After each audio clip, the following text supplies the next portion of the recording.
Welcome back to Muddy Math, where we take middle school math concepts that are a little muddy and clear them up. Today we are talking about distribution and factoring. And a really great activity that you can do at home anytime you're eating a meal is think about the distribution and factoring of the place settings. So here I have 3 napkins for my family of 3 sets of silverware, 3 plates, even though my daughter's is a little tray, and 3 drinking glasses. So distribution is just as it sounds. When you distribute something, when the mail person distributes mail, they take all the mail, categorize it, and then group it into your mailboxes. Here, when I collect the place settings, I gather all the glasses and distribute them. Then I gather all the silverware and distribute those.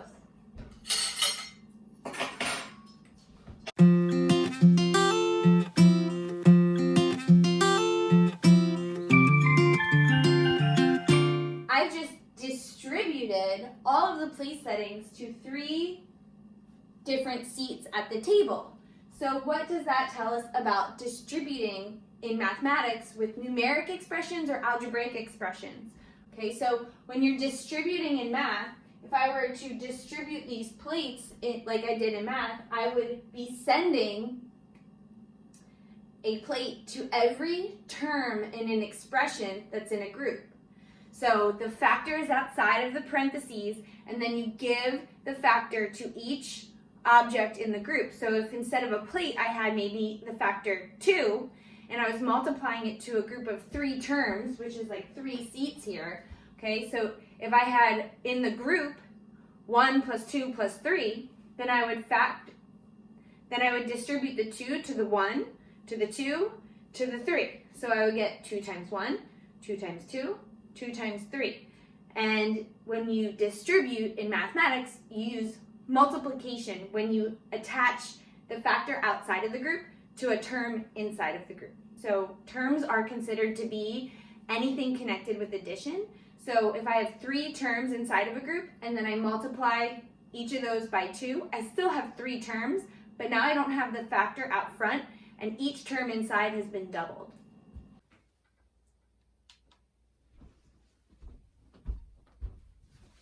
Thanks for tuning into Muddy Math. Today we're looking at distribution and factoring in terms of setting a table and cleaning up dishes before and after a meal to help your neural pathways strengthen when you're thinking about everyday things using a mathematical perspective.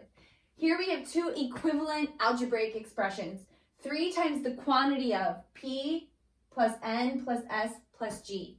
Over here we have P plus P plus P plus N plus N plus N plus S plus S plus S plus G plus G plus G. Okay, these are equivalent expressions, and the beauty of distribution and factoring is that we can use these strategies, these properties that allow us to create equivalent expressions, and different visuals of the same expression help us understand what the expression is representing more clearly and in different perspectives.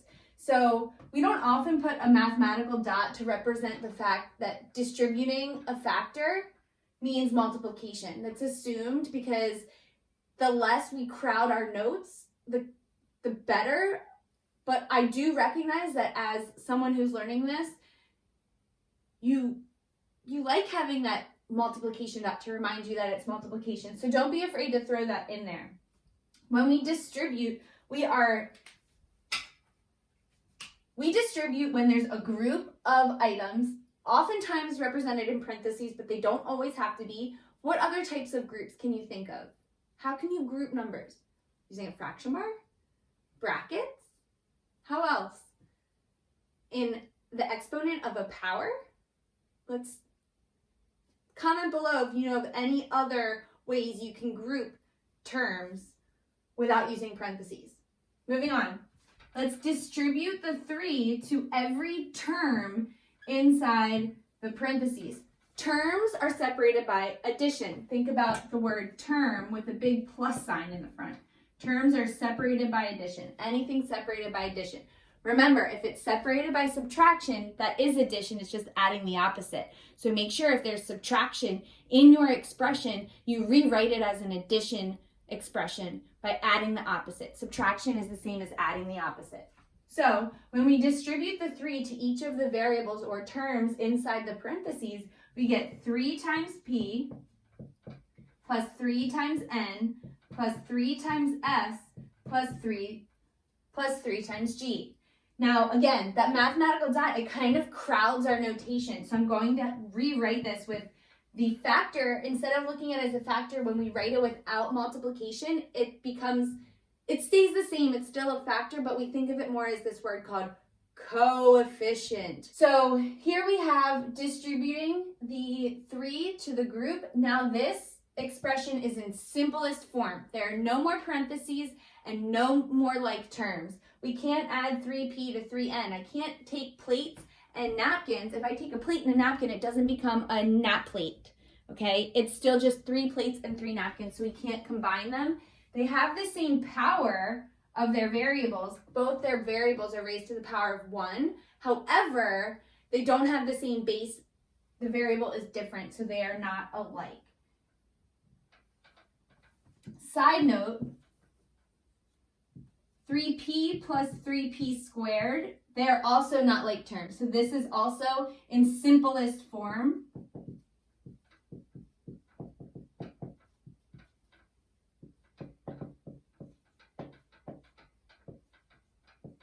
Simplest form means there's no like terms and no groups. So 3 times p plus p squared is not in simplest form because there's a group there. Okay, so now let's talk about factoring. Factoring is the opposite of distribution. So if I distributed the plates to the table, now collecting them back is like factoring. When you're factoring in mathematics, you are using division. So much like we use multiplication to distribute something to a group, okay? When we're looking at a group of items, to collect, we divide. And what's left over from each of the terms once we divide stays in a group of parentheses. And that quotient that we divided by and that dividend that we divided by will become the factor out front of the group. So how can we represent that with setting the dinner table and then cleaning up after dinner? Well, let's start with the plates.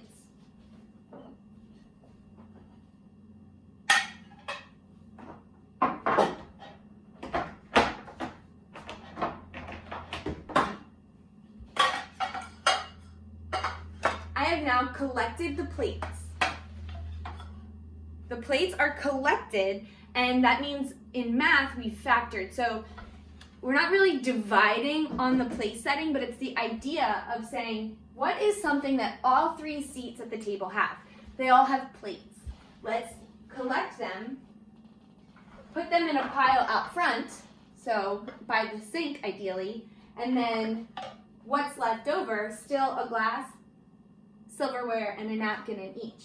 So these seats would still be inside the group, and outside of the group is the plates. We still have all of the same materials. We still have 3 place settings, but the place settings on the table are without plates because the plates are collected out front, like factoring. So let's go ahead and collect everything back. We're going to divide each seat at the table by all of the materials needed to place the table.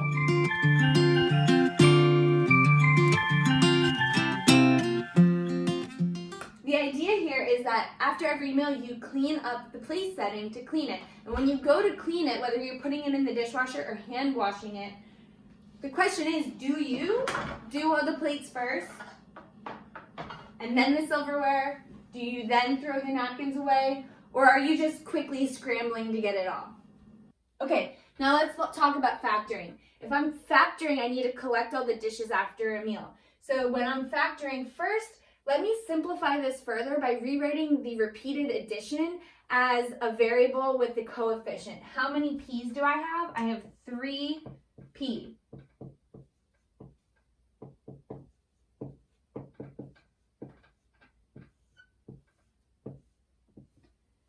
This is called collecting like terms.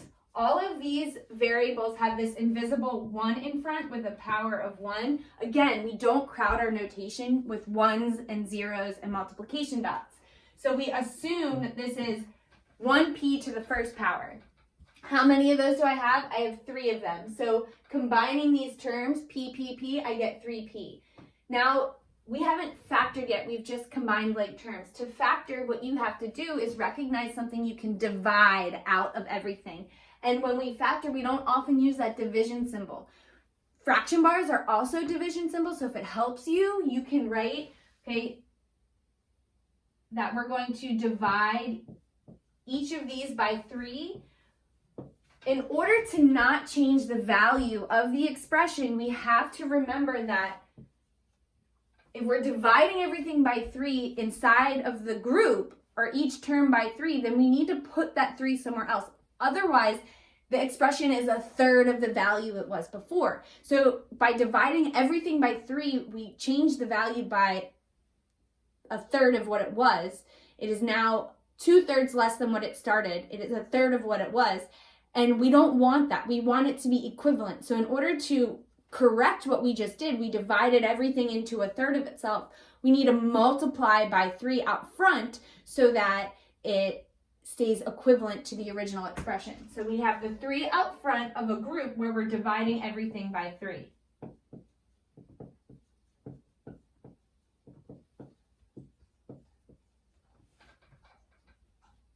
If we were to distribute this 3 back inside, this 3 cross cancels with all of the 3's in the denominators because it would go to each term. And we would be back with the original expression, 3p plus 3n plus 3s plus 3g. But that's not what we want. We want to show the factored form. Factored form is with a factor out front and then a group that factor is connected to using multiplication. So we have that. All we need to do is simplify the terms inside the parentheses. So we have 3 times, this 3 cancels with that 3p.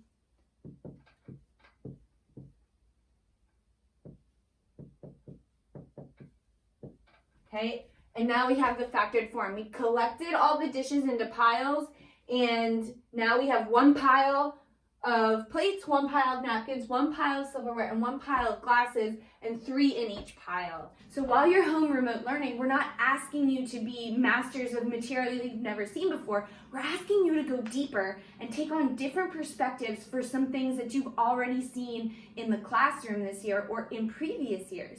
So please find someone to talk to. Math is a human subject. It is very important to strengthen those neural pathways that you have a communication tool, whether that's texting or FaceTiming or asking your brother or sister to engage in a conversation with you. By collaborating, you get new perspectives, and that's what learning is all about, seeing the same topic from as many different lenses as possible. Signing off, Miss Flynn.